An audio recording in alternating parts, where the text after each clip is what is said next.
Good afternoon, sir. Yeah, good afternoon. Actually, there was some problem while joining. Okay, okay, I think the old version or something it was showing. okay, Now somehow I upload. I mean, they asked some software to update. okay. Maybe update problem. Because of that, I think. Okay, sir. So far, some 19 have joined out of 30, so we can start. I think no need to wait for others. How many are there? Total 30 are there, Okay. and Okay. 19 have joined. So Mhm. few more will join in the process. Okay. So dear participants, I welcome Professor Diwakar Tiwari, sir, for today's next presentation. He is professor in the Department of Chemistry. Presently, he is Dean, School of Physical Sciences. Earlier, he had been head of the Department of Chemistry for 2 or 3 terms. He had been Dean of School of Planning and Architecture. Um Before that, he has worked at Japan for about 2 years. He had worked. He's having a very long experience at Korean University, one of the South Korean University. He used to visit, is a visiting fellow in one of the university in Korea. For more than 10 years, every year he is visiting. He has been, at present, he is director of IQAC in our university, and he is looking after the presentation of NIRF reports and everything since last many years. Our university is getting 100 ranks, within 100 ranks always. And he is the man. I should not say he is the only person. It is contribution of all faculty members and the administration. But he is the person who is compiling all these data and presenting it, doing very silently. Usually, this time of filing these reports are during vacation period. He does it very silently. We don't even, many times we don't even know that he is compiling it and he submits it, and we enjoy the ranking. But he works behind that, and he is the right person to talk on a topic, NIRF and its impact on higher institutions. So this is the topic he has chosen for today's deliberation. So, sir, I invite you to start your presentation on your selected topic. And now, time is yours. And one request to the participants: this is a very relevant topic, and it's we all are going to be covered by either university or college, and NIRF is always there. So, and many things actually we don't understand about what to do and how to make presentation. So, put your question in question answer box or the chat box so that Professor Diwakar Tiwari sir can respond to all of this. So now, sir, time is yours, and you can start. Thank you, Professor Bharden. Good afternoon to all. Thank you for your kind introduction, Professor Singh. And it's my pleasure, and I am thankful to the HRDC and the organizers giving me today this opportunity to talk about the. Of course, it is not related to my research or my academic part, but this is also important as far as the university is concerned at the moment, nationally or the globally. And IRF is, of course, it is the national ranking that started 2015. The first it came in 2016. Anyway, I'll be discussing more in detail all these, the criterions, what are the metrics involved there, how the ranking is there, and how and why it is important in the national perspective, not only in the national perspective, the global perspective also. Okay. So we'll discuss much more in detail. So thank you, HRDC and Professor Singh, giving me this opportunity today. I'll be sharing my slides if you allow kindly. Yes, sir, you may share. Yes. Yeah, it is visible, sir. I hope it is visible. Yes, yes, yes. Just a minute, I'll make some.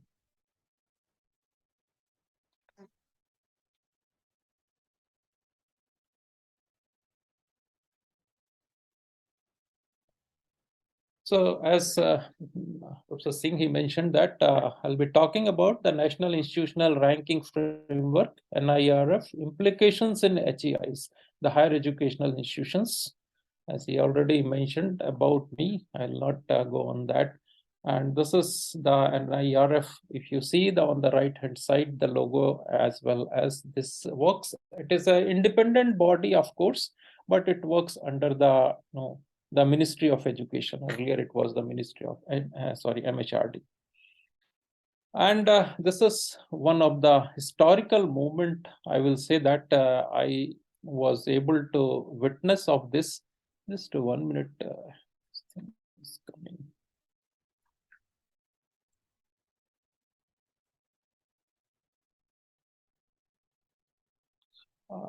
On 4th April 2016, the then the MHRD Minister, Srimati Smriti Irani, she released the first Indian ranking, I will say, that is the NIRF ranking 2016. It was released in 2016, 4th April 2016 at Vigyan Bhavan.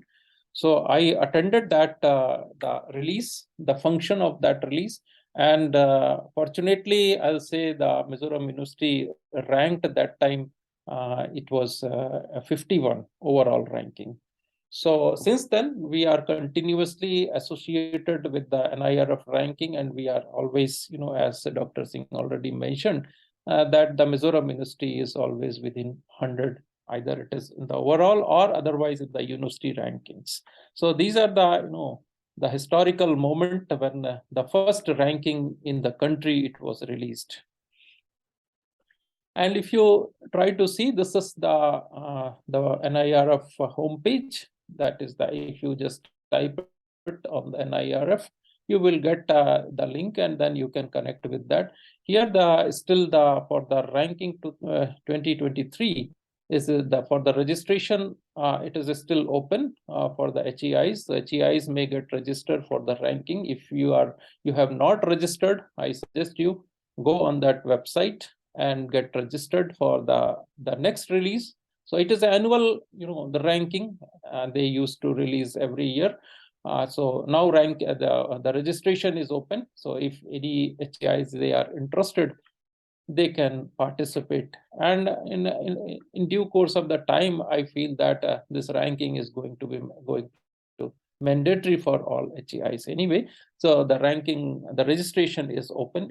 And the last date, it is extended to 18th of November 2022 till 5 p.m. Before I go, I would like to introduce myself as in terms of that. This is a important, the term, that is the research component is very important in addition to the teaching and the learning. So anyway, the research component, where it depends on how you are performing and what is your impact of the research. And in terms of the HEIs is nothing but the individual achievements in terms of the academic achievements or the research achievements. So this is my Google profile. If you try to see, till now I will be having the total 3,642 citations with the H index of 36 and ITEN index is 82. As we all know, H index that means that the 36 papers are having minimum 36 times cited. ITEN index, that means that the 82 papers are minimum 10 times cited. So this is my profile out of this. Since then, I have published more than 150 the research papers. So research contribution is very important. That when we talk about the research contribution for the international or the national ranking, that there are the two things. One is that where you have published your publications, the papers. The second thing is that what is the impact of that publication. So when we talk about the impact is nothing but the impact factor as well as the citations, the people, those who cited about your papers. So these are the impact of the paper. So now I would like to mention that this is one of my paper which was published in the Applied Clay Science, having the impact factor of around more than 5. This was the top cited article in 2017. And another paper which was published in Chemical Engineering Journal, which is having the impact factor of 16 at the moment. And this paper was also top cited in 2011 and 12. At the moment, I am the editor-in-chief of the Mizoram University Science and Technology Journal. I welcome the participants also. If they are working in the area, they can publish their research work in this journal. This is the UGC Care listed journal. The another journal in which I am associated as the editor, the associate editor of the environmental engineering research. This is the Scopus journal, having the impact factor of almost 3.9 something. So these are the two journals in which I have associated. So before I start my talk, I would like to quote the Albert Einstein. Once he wrote to his son, and what he wrote, he mentioned that life is like riding a bicycle. To keep your balance, you must keep moving. So this is a very relevant. I used to share with the participant that it is something. The university system also, I feel that it is like riding bicycle. Unless until you are moving, you cannot keep the balance. So once you want to keep the balance, you have to keep it in moving motion, isn't it? So this is the very important and very pertinent, I will say at this moment, that it is nothing but like a riding bicycle. So we should have to think, we should have to work, we should have to, keep on the pace, how the things are going on in accordance to that. Then only we will be achieving the overall objectives. Okay. So for this only, and if you look at that, the United Nations, the Sustainable Development, I'll go a little bit of the, in the background. If you try to see that the Sustainable Development Goals, that is called as the SDGs of the UN Department of Economic and Social Affairs, so they set the agenda for sustainable development, which was adopted by all United Nations member states in 2015, provides a shared blueprint for peace and prosperity for people and the planet now and to the future. At its heart are the 17 Sustainable Development Goals. We all know about that, okay, that there are the 17 Sustainable Development Goals. Of course, we are happy to mention that India is not lagging behind. So whatever the goals are, whatever the targets are given, we are achieving those targets. If you look at that, the goal number 4, which is very relevant to the educational system. So goal number 4, it says that ensure inclusive and equitable quality education and promote lifelong learning opportunities for all. So this is the goal number 4. And I'm very happy to mention that we are also, through the NEP or through this the National Education Policy or our own, the education policy, we are working on that to provide the quality education, equitable education to everyone. Another thing which has been added here, that is the lifelong learning, the flexibility in the learning. These are the newer things which has been included. So that has been incorporated and included, okay, in our national education policy. So if you look at that, the Indians, the education policy, which was, lying within the 3 terms, I will say, the 3 terms where that is the access, equity, and the quality. Access to everyone, equitable the education, and the quality of the education to be provided. In addition to this we have added, that is the the lifelong learning and the flexible learning. So these are the components which has been included through this NEP, and we are trying to achieve the goal of, I will say that not only the SDG, as well as there are the many inherent components which we are trying to achieve through this, the Indian, or I will say that the national education policy. I will not discuss about the NEP and all that might have been covered. So briefly, I would like to introduce here the higher education institutions, the country. The vision of the higher education says this: a new conceptual perception, understanding what constitutes a higher education institution, a university or a college. The term university is used to refer a multidisciplinary institution of higher learning. that offers undergraduate and the graduate programs with high quality teaching, research, and community. So when we talk about this, we can divide it into the university that can be divided into the three types. The one which is common, that those that place equal emphasis on teaching and research, that is referred as the research intensive universities.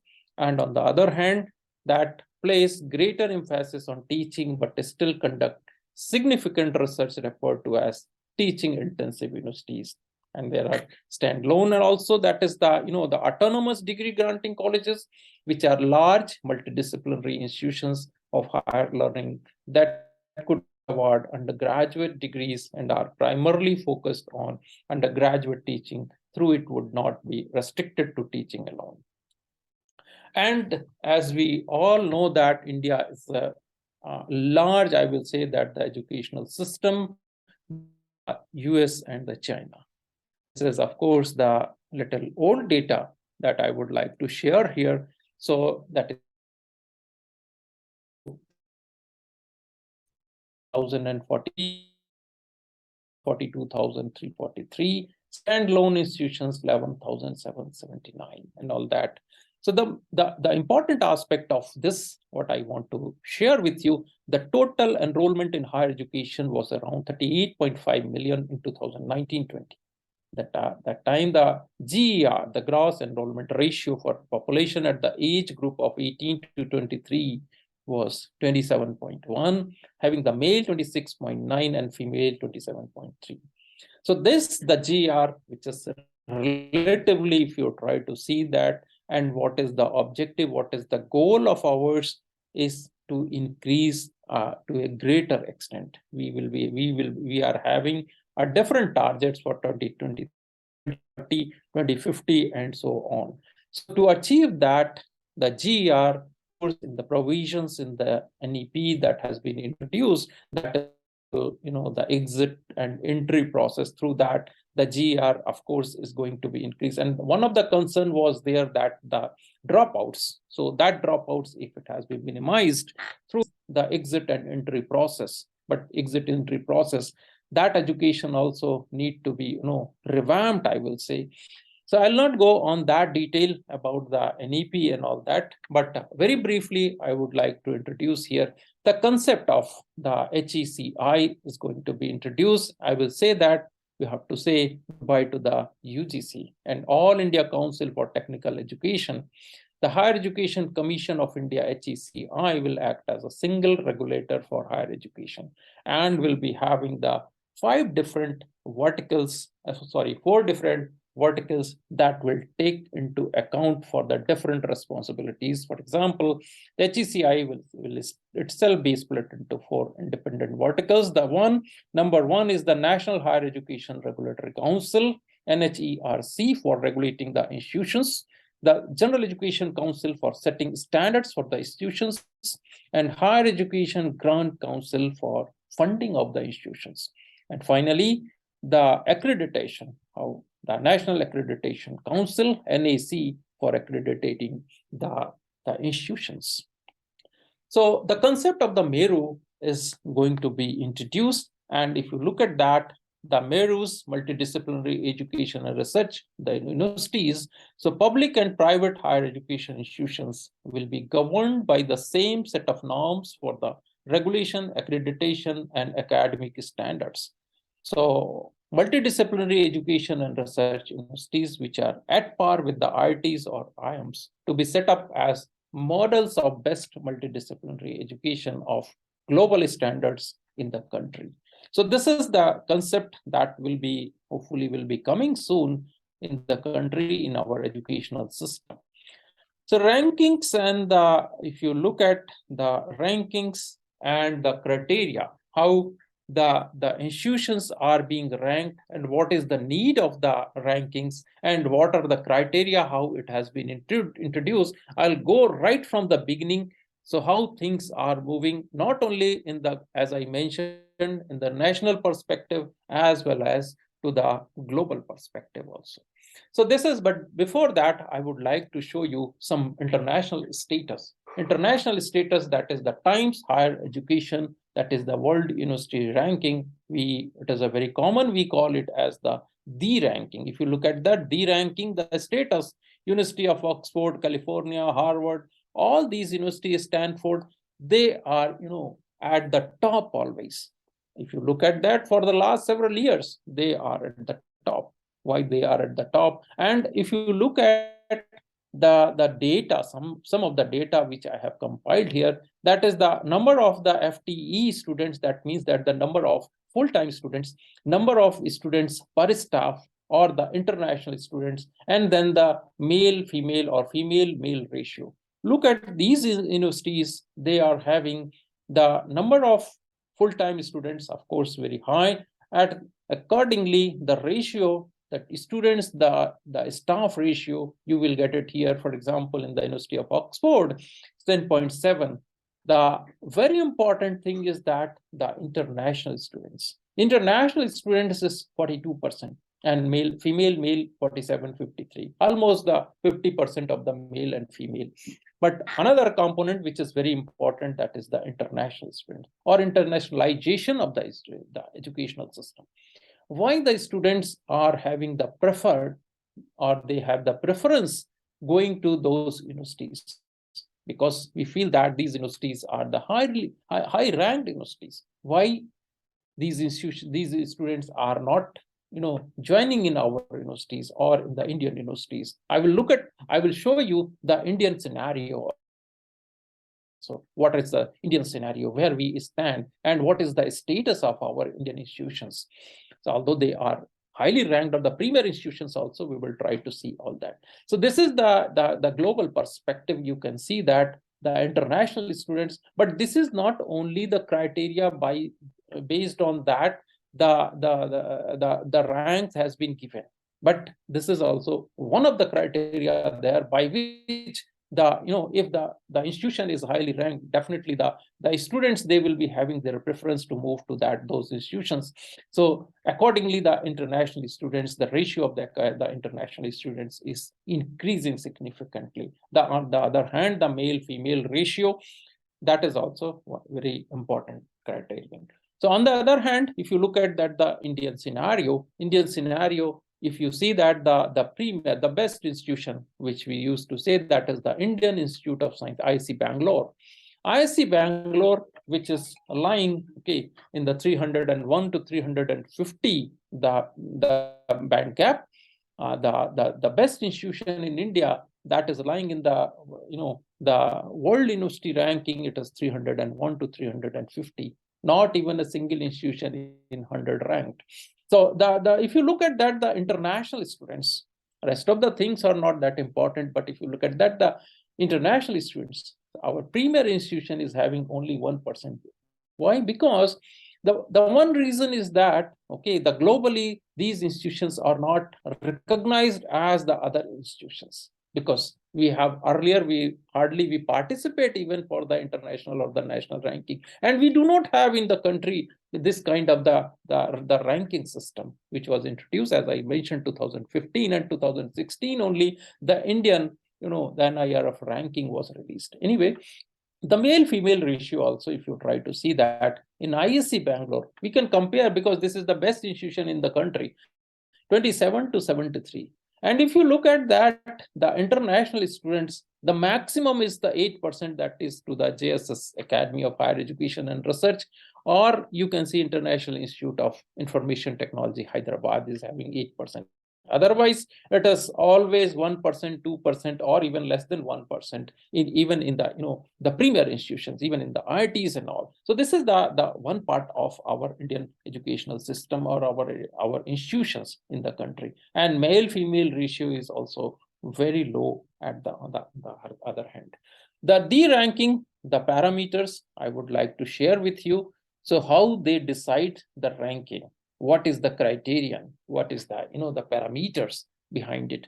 So if you look at the ranking, they have given the emphasis 30% on the teaching on the left hand side, you see the red color, and 30% to the research, 30% for the citations. Citations means that the part of the research only.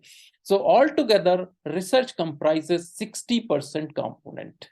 So if research is not good, definitely the institution will not have a good ranking. So 60% component is given just for research and citation, and 30% for the teaching. And if you here you can see that the international outlook, staff, students, research, that is given 7.5%, and industry income through the knowledge transfer, how much the institution or the HEIs is earning. So for that, the weightage of the 2.5%. So altogether, it comes 100%. So here you can see teaching 30%, research 30%, citation 30%.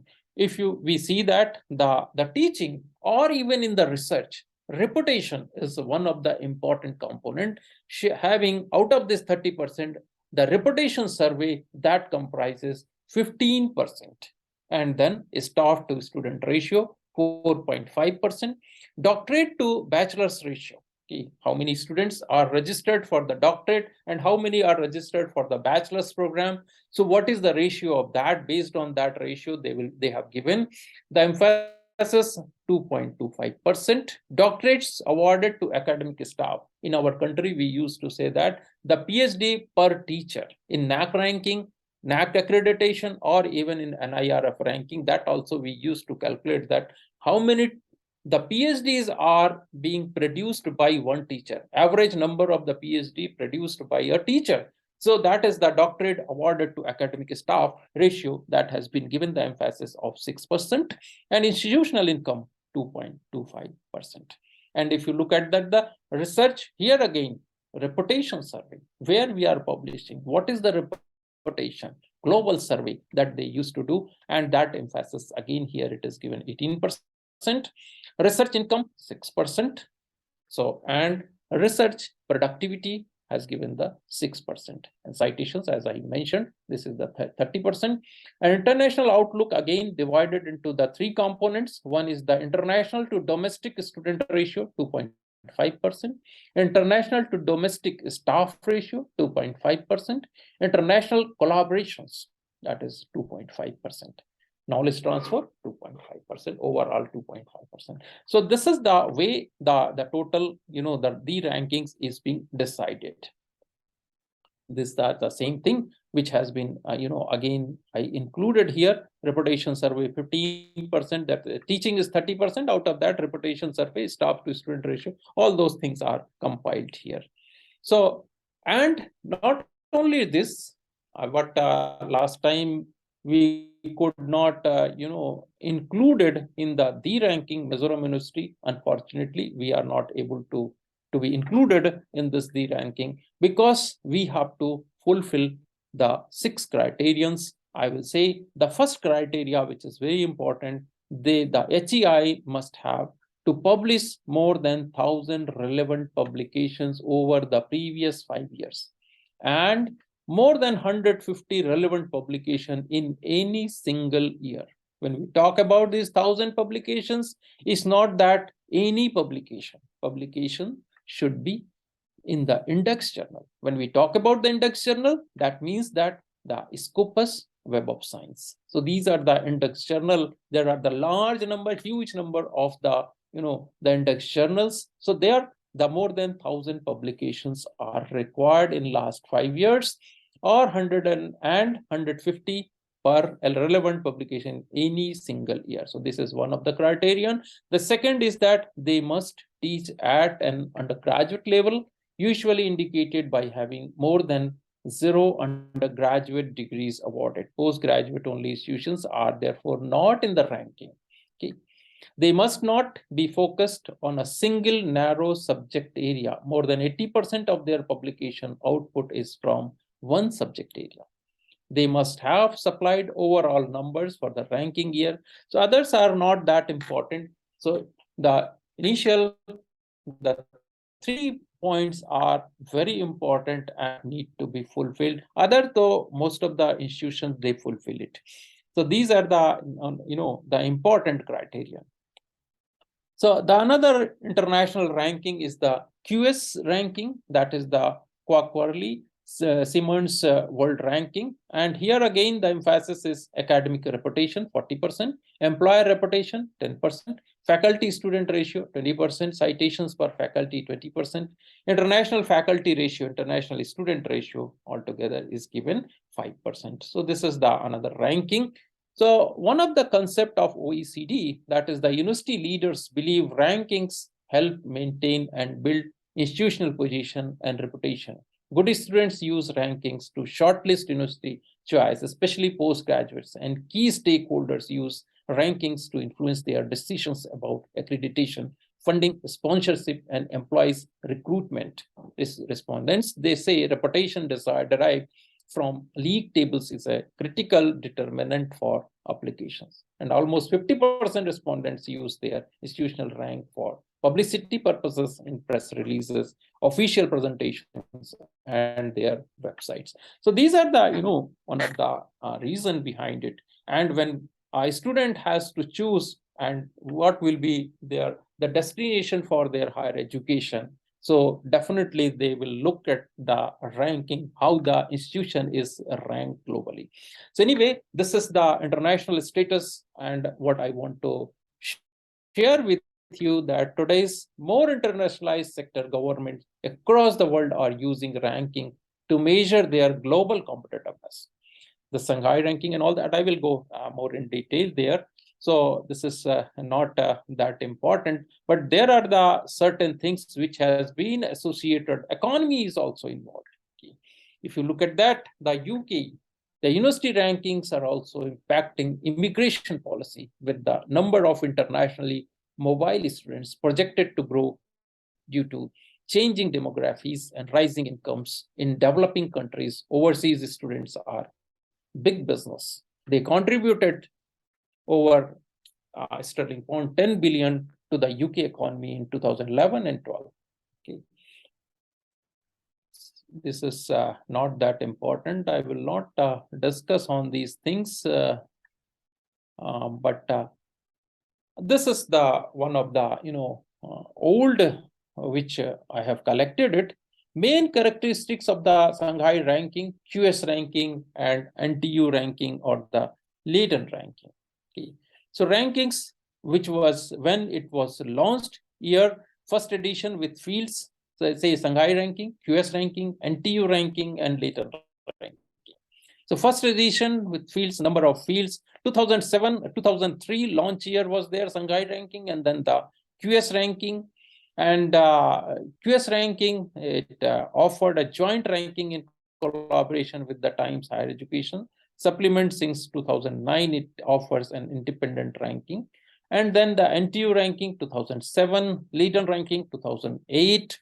And then the number of fields chosen for the ranking, it was the five, I mean the Shanghai, QS, and the NTU, and the Leiden ranking.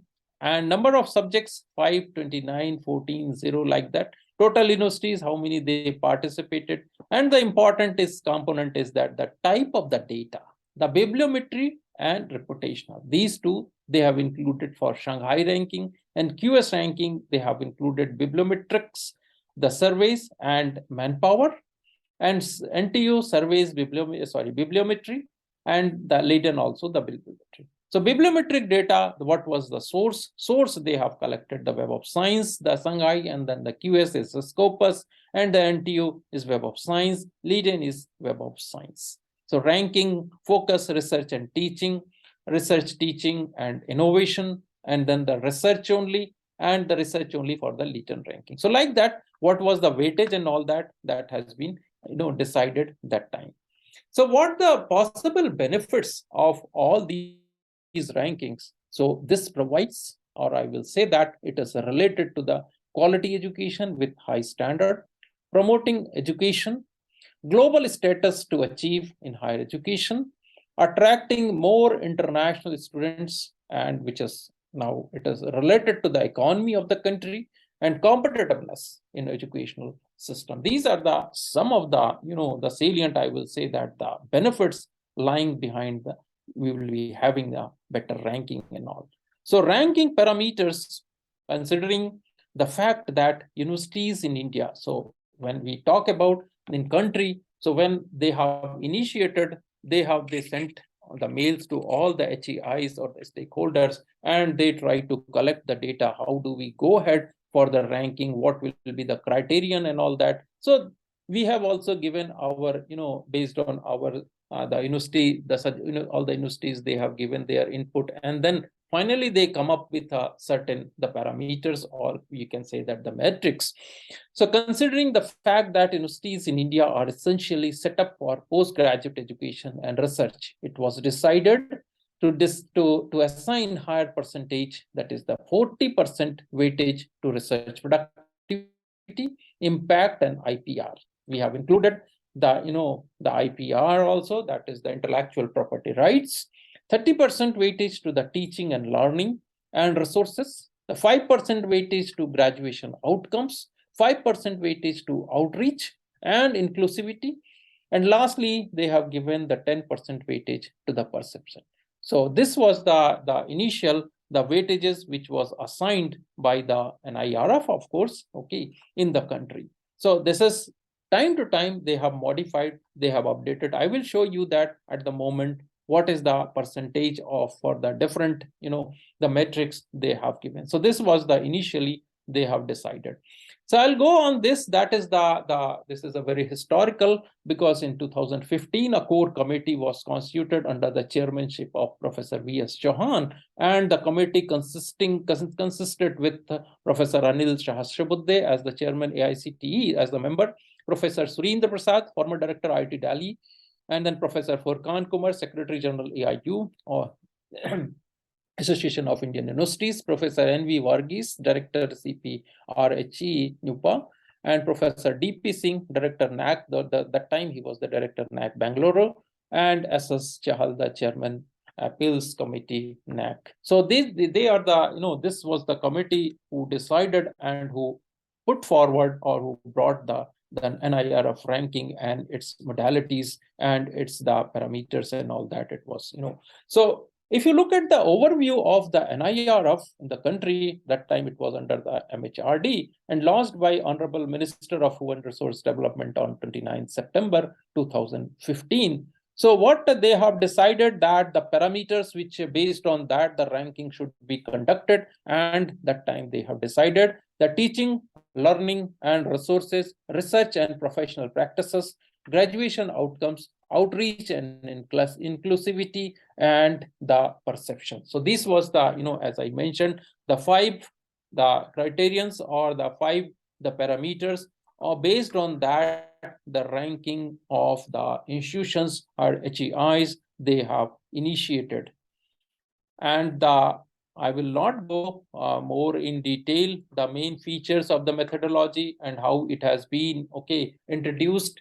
But in a brief, I will say that it is recommended to set up a committee which will oversee the implementation of ranking work for the first year, after which a suitable ranking agency duly authorized to receive and verify the data and declare. Now I'll tell that lot of data and many data they are collecting by the third party. Okay, for example, the research data, for example, the IPR data, and this not last year, but this year, they are saying that the PhD data also through this Sodh Ganga and all that, they will try to collect it directly rather than the individual HEI to submit. And not only that, the data related to the finance, what they say that, the audited data, they try to collect it, not by the third party, but the audit report and all that, they try to collect it. Through that, they try to collect those data. So anyway, I will go more in detail about all this data.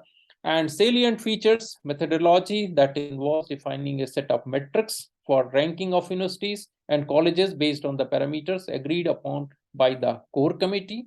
And these parameters, I will not go through all this because this is not that important. Important is the data collection. The data collection of the NIRF, the ranking authority or agency or board, should be empowered to take up a random check or records of the institution and audited accounts, as I mentioned that, to ensure that the principles of the ethical behavior are being adhered to. What was happening that, and we have many institutions, they randomly sometimes they provide some data, but this data has to be cross-checked. All the data are not cross-checked. For our institution also, sometimes time to time, they are sending us the mail and they are asking us the detailed data, and then they are asking the audited statement also, audited accounts also, in terms of the funds and all. So research is not a problem, because this is, they are collecting third party. They are collecting for the IPR from the third party. Okay. So time to time, randomly, they are checking all these things, all these data, what we have submitted. Otherwise, kind of the manipulation is also possible. So to avoid that, they have the, a very transparent system through that they try to check all these things. For some of the parameters, the data could be populated from internationally available bibliographic and citation databases like Scopus, Web of Science, Indian Citation Index. This is indicated in the assessment metrics, as I already mentioned, that the Scopus, Web of Science, or the Indian Citation Index, initially it was decided. So similarly, some data can be made available through a national effort. For example, data about success in public examinations can be easily compiled if all concerned bodies, UPSC, state PSCs, SSCs, GATE, NET, CAT, GMAT, CMAT, etc., conducting such examination, prepare an institution-wise list providing details of the total number of aspirants and successful candidates from each institution. So this is also provisions are there. Through that, some kind of the cross-check can be done. So NIRF 2022, different categories has been introduced. And if you try to see that, the institution can participate either of that, or maybe more than one also, they can participate for the ranking. So we will be having overall ranking, all kind of the institutions are participating, and that is decided as the overall ranking. Then the universities, the rankings for the universities. So that will be only for the universities. Then colleges can participate as a college, and the criterion slightly different, or I will say parameters are slightly different. Research institutions also, a certain criteria has been decided. So the institution can participate for the research institutions. Then engineering, management, pharmacy, medical, architecture, so on. So these are the, here they have introduced. These are the different, the categories has been given. So HEI can participate for one ranking or for the multiple ranking as well. So summary of the ranking parameters which was given in 2022. Okay, so this is the data available. So this is the parameters which are available, and which was based on that the 2022 ranking was given. So as I mentioned, initially there was some different percentages, but now they have revised it. Now it was in 2022, teaching learning resources, that is we call it TLR, is given the weightage of the 30%. Research and professional practice has given the 30%. Graduation outcomes 20%. Outreach and inclusivity is 10%, and the perception is the 10%. Altogether, it becomes 100%. So out of this, if you try to see that, teaching learning resources 30% for the universities I'm talking about, and research and professional practice, again, it is the 30%. So altogether, it becomes the 60% of the weightage. So teaching, learning resources, research, and professional practice. It includes the 60%. Graduation outcomes, how many are graduated, how many appeared, outreach and inclusivity, or for the society, what we have conducted, what the outreach activities we have done. Based on that, it is the 10%. And about the institution, I will show this is a very important component also. The perception that gives the 10% of the total weightage. So this is the little more detail about the parameters which we are going to use. Teaching, learning, and resources, TLR. TLR ranking with 30%. There are the 4 components. The one is that the student strength, including the doctoral students, that is SS, we call it. Student strength, including doctoral student, is given the 20% or 20 points, I will say. Total is the 100. So faculty-student ratio with emphasis on permanent faculty. Faculty-student ratio, that is 30 points. And combined metric for faculty with PhD or equivalent and experience, So this is the two components which is a very important for the HEIs, that is all your faculties are having the higher degree or not. If all the faculties are not having the PhDs, so they will be getting the less point on this component, that is the teaching, learning, and resources. And the second thing is that the total number of years of experience, that is FQE, okay, the experience, that is very important. So that means that what happens when we are submitting our data, suppose some faculty joined the particular institution, say X institution, and in that X institution is having say 5 years of the experience, and earlier suppose the same faculty served in other university, served as for 5 years, so total experience is 10 years. Sometimes what happens, they are showing only the 5 years, so then they are going to lose. So what I want to say that the total whatever the teaching or the learning or the total teaching experience, they should have to show here, so that will give you the better marks. So PhDs, the higher degrees, must be possessed by the faculty. Second thing is that the number of years of experience should be given in a true sense, then you will be getting a full point here. So I made it red with color because in Mizoram University perspective, still some of the faculty, they are not having the PhD degree. So that's why we wanted that each and every faculty should have the higher degree, that is the PhD degree, so that we should not lose certain points in this. And then the financial resources and their utilization, what the funding you are receiving and how they are being utilized. So this is given the 30 points. So altogether it becomes 100. So out of the 30%, this is the way by which each and every component is divided. So I will say there are as you have seen that there are the 4 components: student strength, including doctorals; the faculty-student ratio with emphasis on permanent faculty; combined metric for faculty with PhD or experience; financial resources and its utilization, 30 points.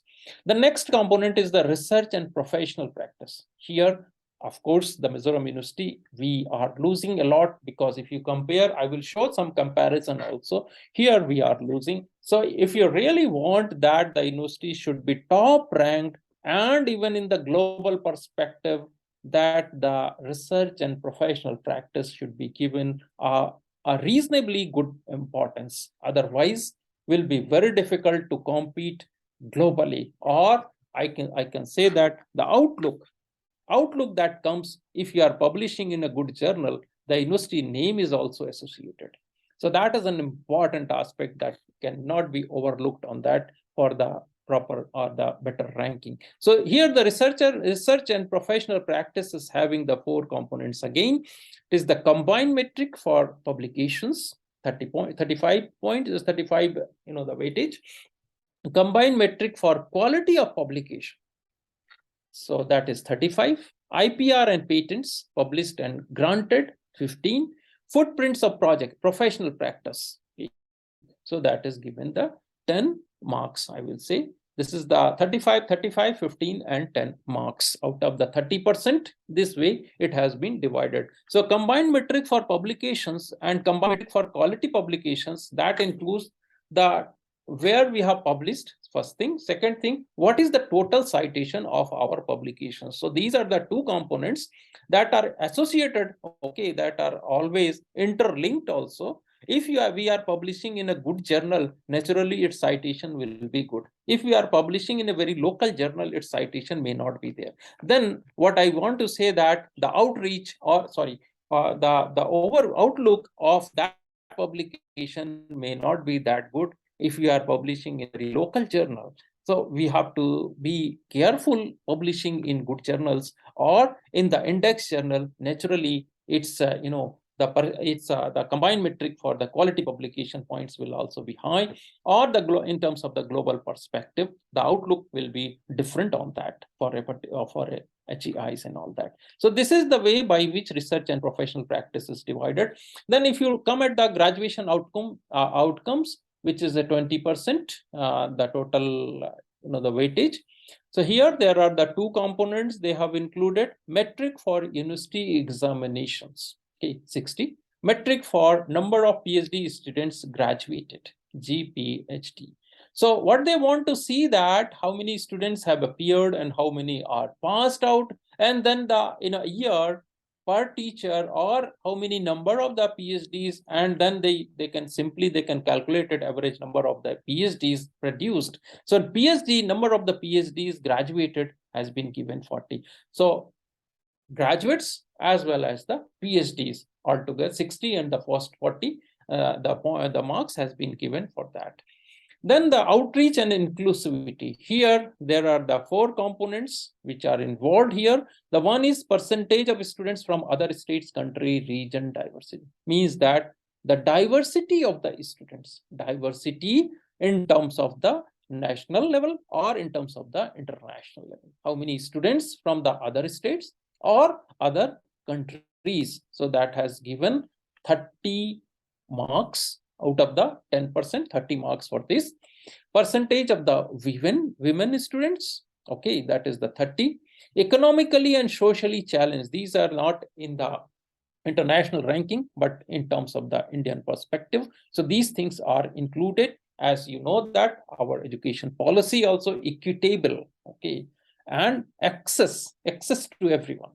Economically and socially challenged students, the points are given 20, and facilities for physically challenged students, PCS, is given the 20 marks. So altogether, these are the 4 components or the 4 parameters having 30, 30, 20, 20, the marks out of the 10%. Peer perception.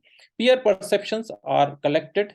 They ask all the HEIs. We have also submitted the names and their addresses of the from the academic as well as from the employers. So they will be the peers. So they can give us about the perception about the institution. So academic peers and employers, they will be having a huge database, and they are sending the mail to those people, and they will be submitting, and they will be ranking the institution, and this is given the 10%, that is the perception about the institution. If you look at that, on the other hand side, the colleges, how the parameters are there and how it has been divided. Here you can see that the research and professional practice, number 2, it has given a less importance, less weightage, that is the 15%, and teaching learning resources, TLR, has given more weightage, that is the 40%.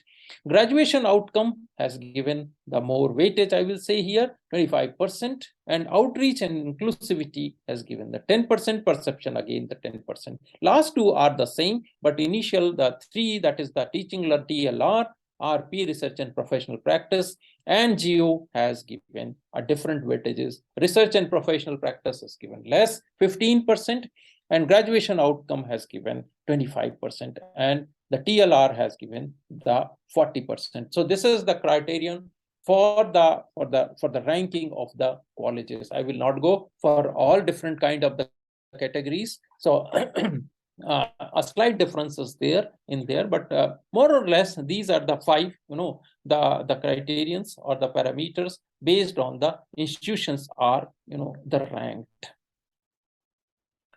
I'll just show you some of the status of the overall or the university ranking 2022.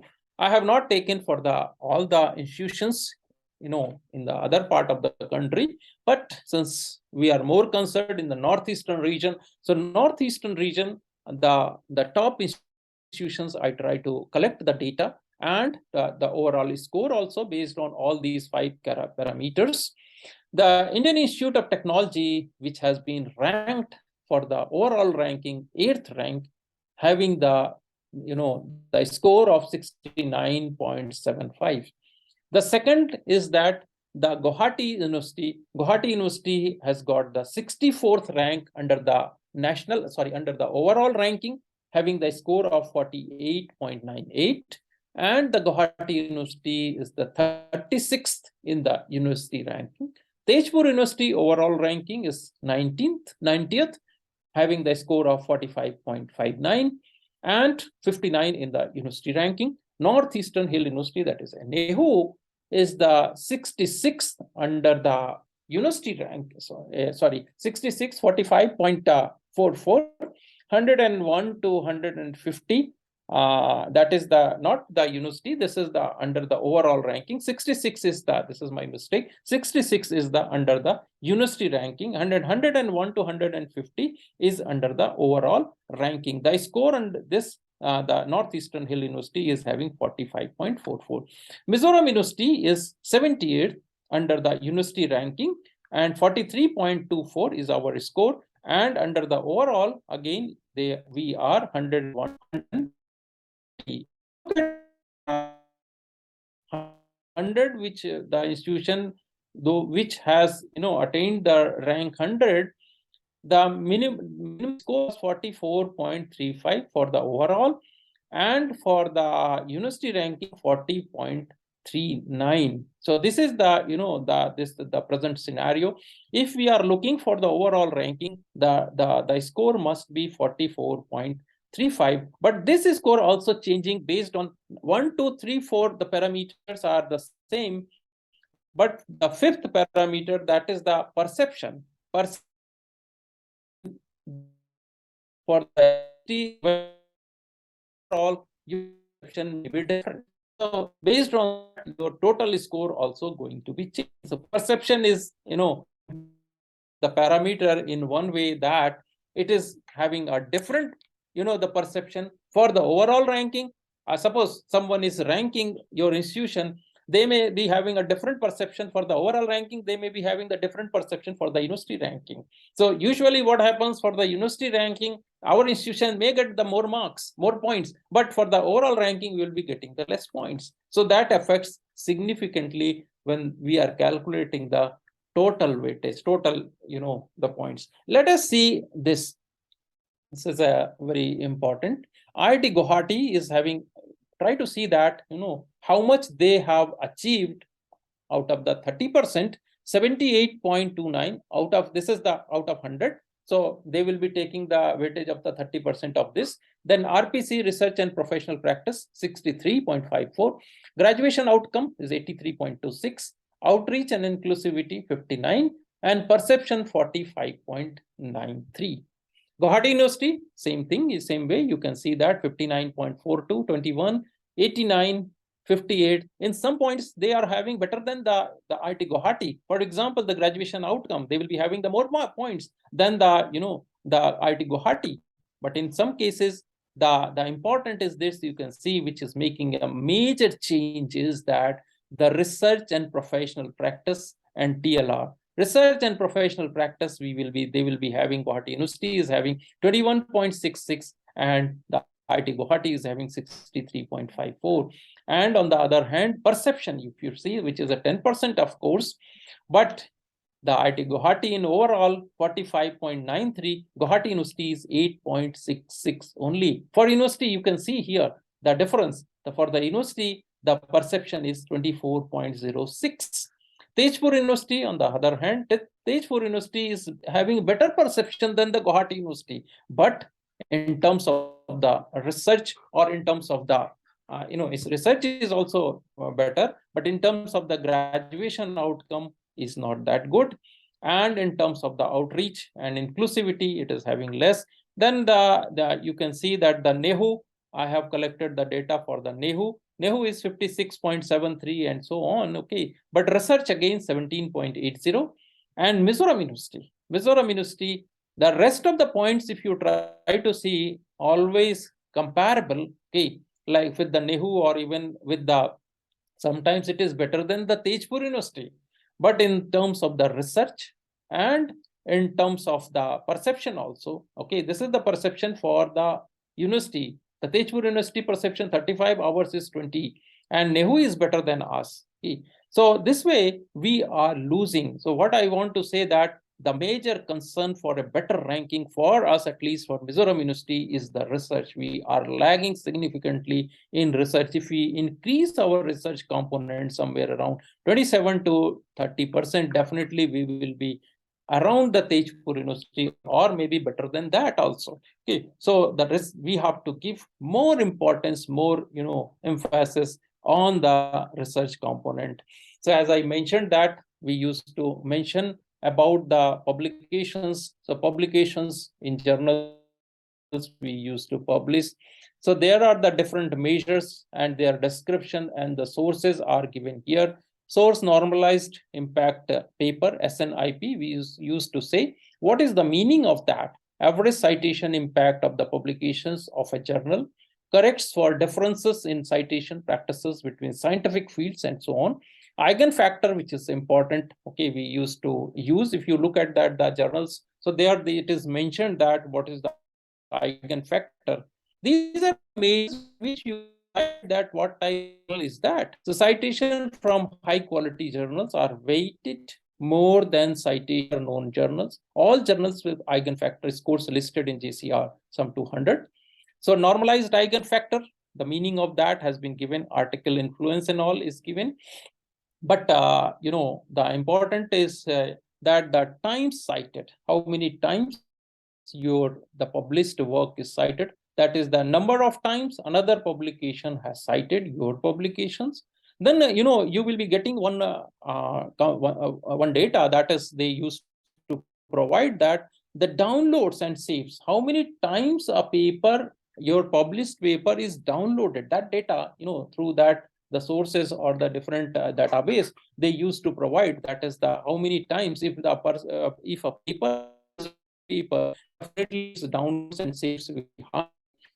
Abstract view, okay, if the work is important or work is having a good emphasis, then definitely the people will look at the abstract at least. So number of times the abstract, this data also through the database we will be getting. Then the media mentions, number of times the publication has been mentioned, shared, liked, etc. on a number of platforms such as Twitter, Facebook, YouTube, and more. Okay.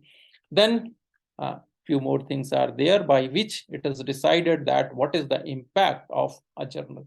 A very common term that used to come, that the Journal Citation Report, JCR. This is an annual publication by Clarivate Analytics, which was previously known as the Thomson Reuters. It has been integrated with the Web of Science and is accessed from the Web of Science core collection. It provides information about academic journals in the natural sciences and social sciences, including impact factor and so on.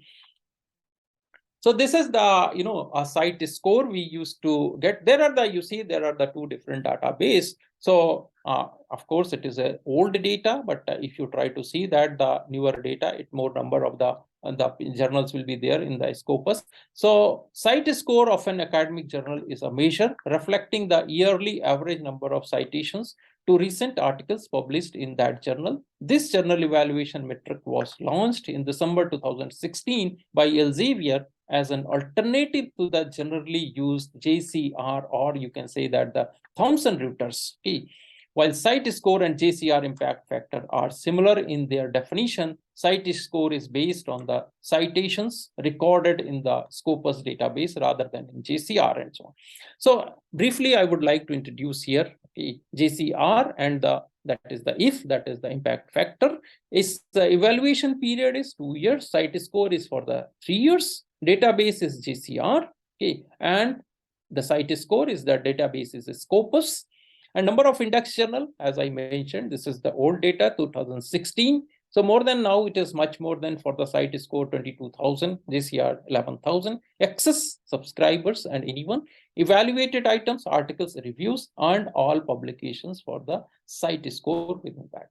Another term which is a very important when you are publishing, why I'm talking about that, because there was a question always coming that where to publish for a better, the citations, for a better impact globally and nationally, where to publish. So I used to say that, where to publish.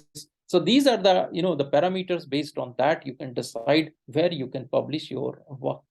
So in addition to the impact factor or impact index, the rankings of journals in each subject category are divided. Key category. These are the journals are divided, whether it is JCR or SJR. They are divided into the 4 quartiles, and these 4 quartiles are known as Q1, Q2, Q3, and Q4. Q1 is the journals which are the top 25% of the journal in the list. Q2 is occupied by journals in the top 25 to 50%. Q3 is occupied by journals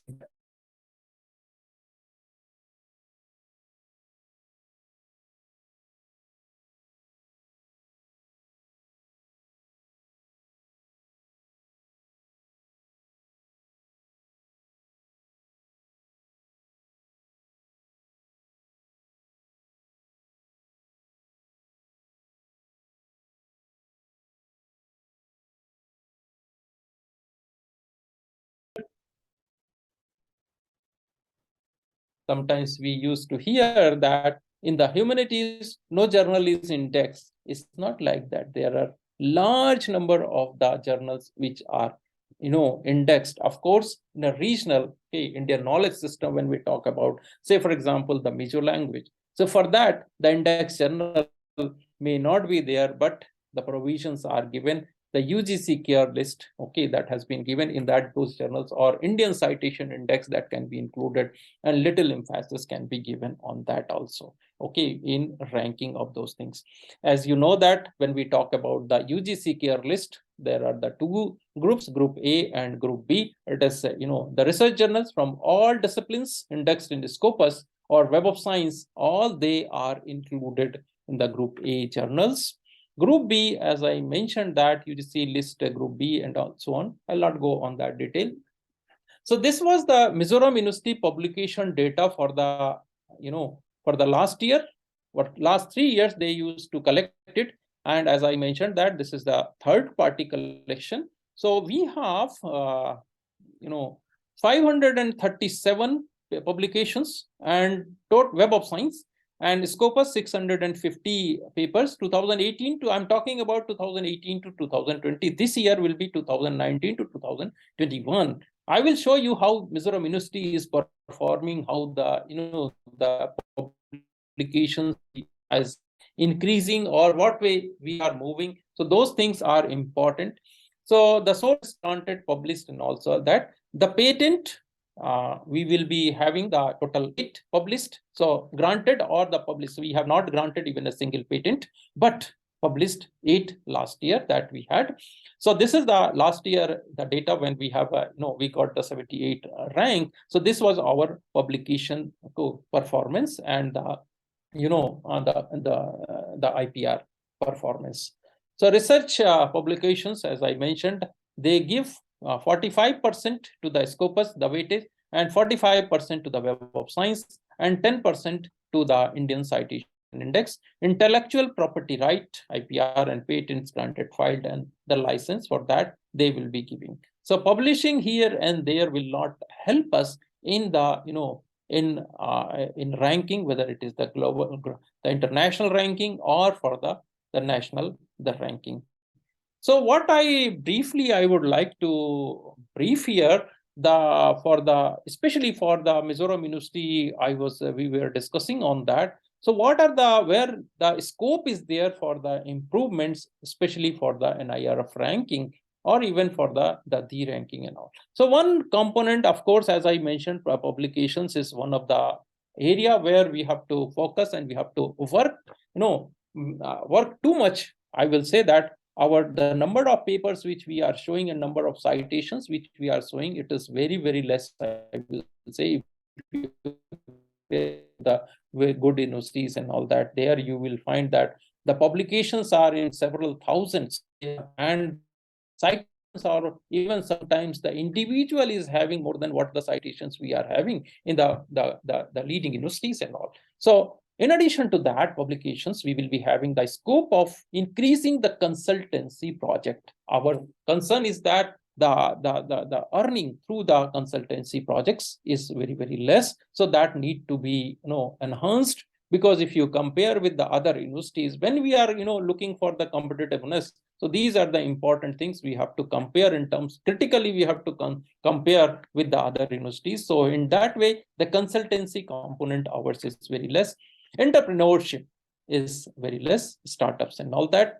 The full-time executive programs of 1 year duration. Okay, so executive development programs are in our university, it is not there. Hardly 1 or 2 programs we have initiated, but earlier it was not there. So that is an important component that we have to initiate.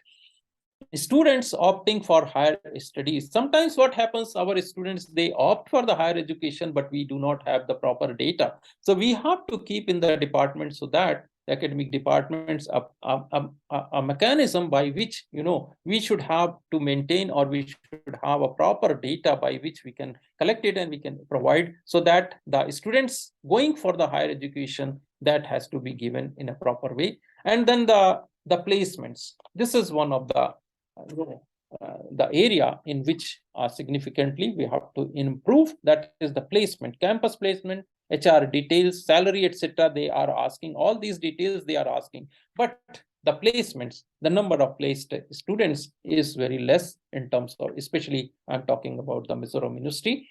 Top universities detail graduated students taken admission in MJDU or moved to other ranked universities. So top university details where our graduates are moving, okay, to the other institution. That data, as I mentioned, it is something related to the students going for the higher studies.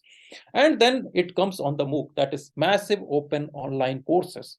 That is the MOOC under the SWAYAM or the NPTEL and so on. So there are the two components. One component is that how many teachers have developed the MOOC courses. The second component is that how many students have attended or qualified or completed successfully the courses. So there are large number in the NEP also. The allowance has been given up to the 40% students can opt through the SWAYAM or through the NPTEL and so on. So they can earn the credits in the NEP also. These provisions are there. So that has to be motivated and has to be given the importance for the online courses. That is the massive open online courses that will provide you a better, the rankings and all that.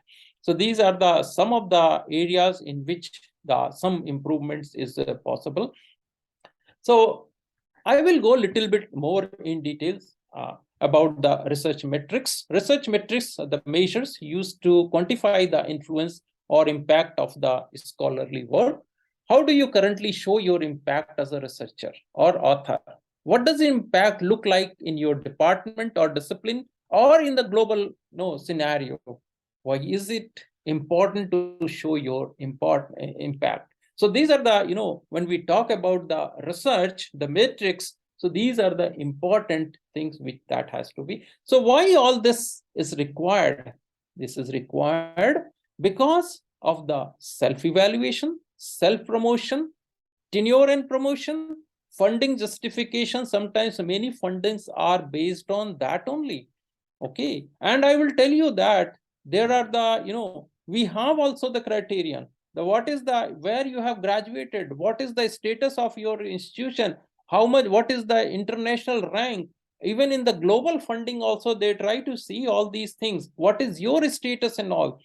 In the recruitment also they try to see that what is your performance, what is your metrics, what is your citation, how many publications, where it is published, all these components. Okay, so student education, if you look at that, the program value, identify most productive area of research, identify potential collaborators. Sometimes through these metrics you can identify that who is the potential collaborator whom you can collaborate, okay, for doing better research and all. So these are the metrics, through that you will be getting the input data. So this is all, research evaluation is based on the four different the criteria, that is the productivity, visibility, reputation, and the impact.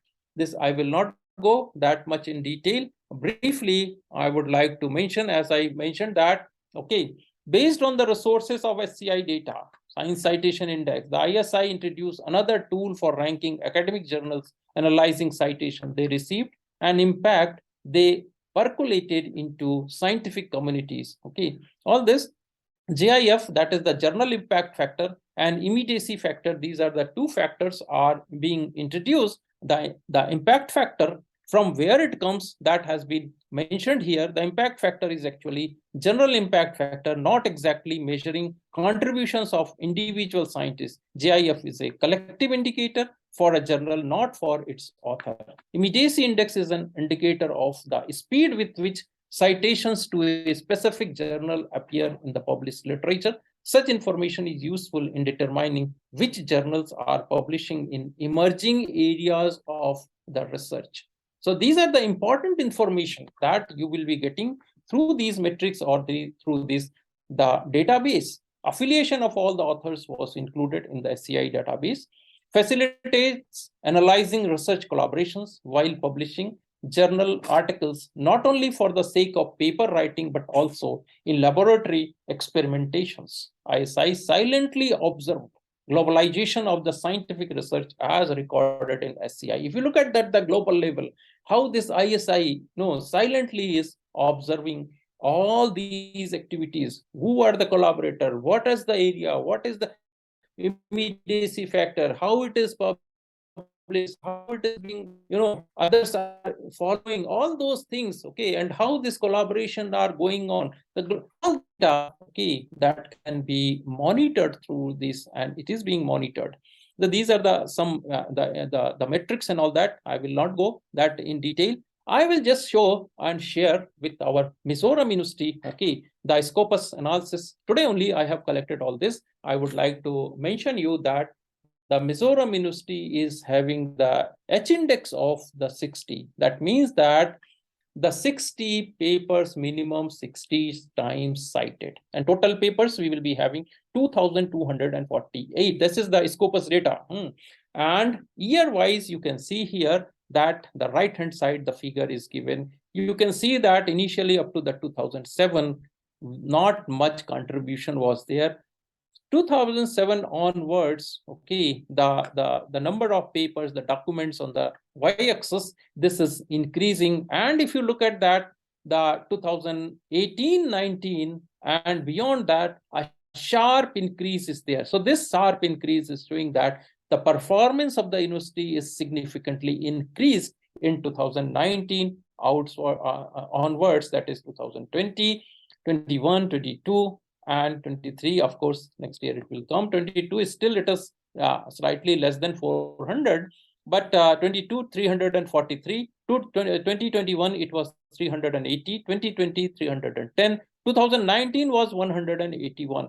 So 19 to 20 it was from 181 to 310 in the Scopus journals only.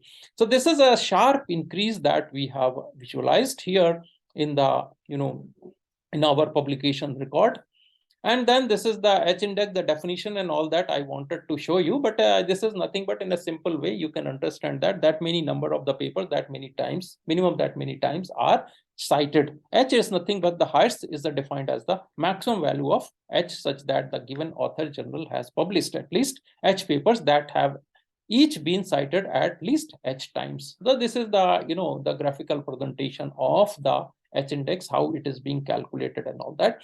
So this is the MJDU publications, the documents per year by source. Okay, so you can see that through this, you can monitor that in which particular area who is doing and how many papers are coming out. So you can see the library, philosophy and practice 47, environmental science and engineering 34, Jutexa is 31, environmental science and pollution research 25, current science 23. Like that, you can, the university can monitor.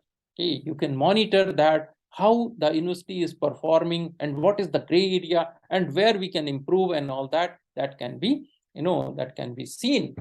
Now you can see that the individual performance can be monitored here, that who is performing in the university. This is on the right hand side, the author wise publications. So here on the right hand side, this is the figure. Okay, so DP Roy is there, that is the highest number of publications, 149. Then Professor R.K. Thapa, who is retired now, 142. Then mine is there, that is the Diwakar Tiwari is 102.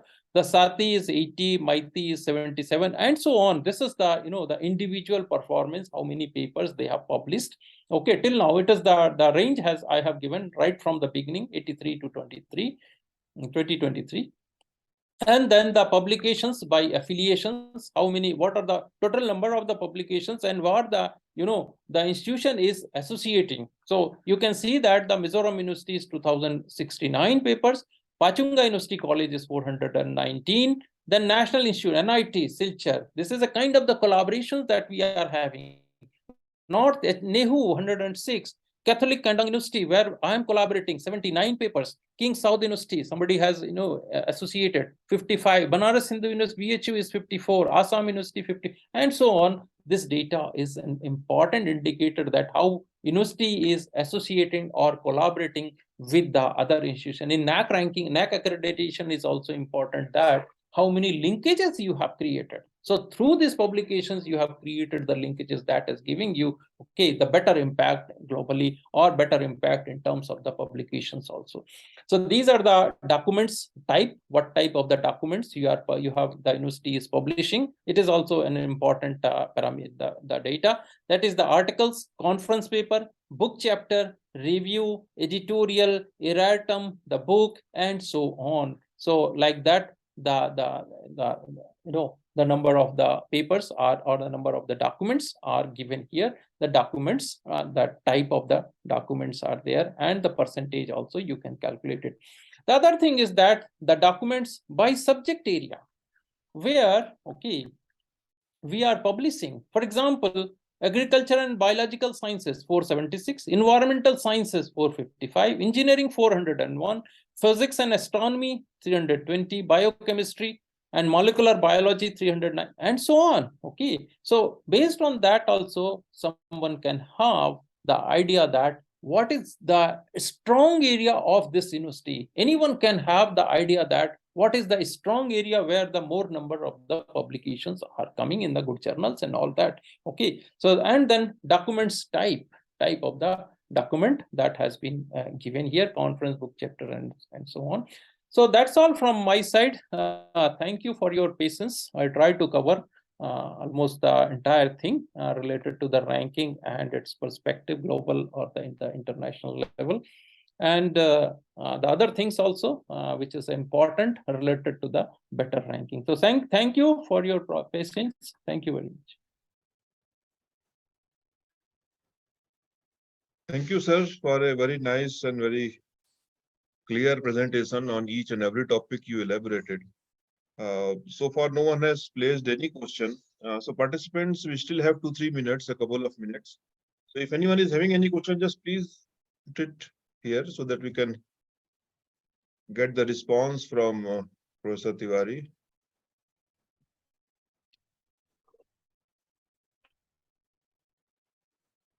Sir, we are receiving lots of praise for your presentation. So far, no question. Okay.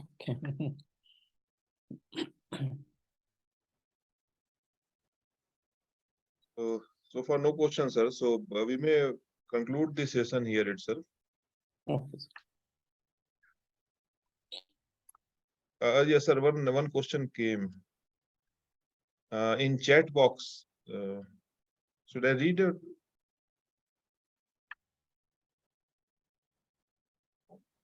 Certain key points to improve the ranking and standard on international level.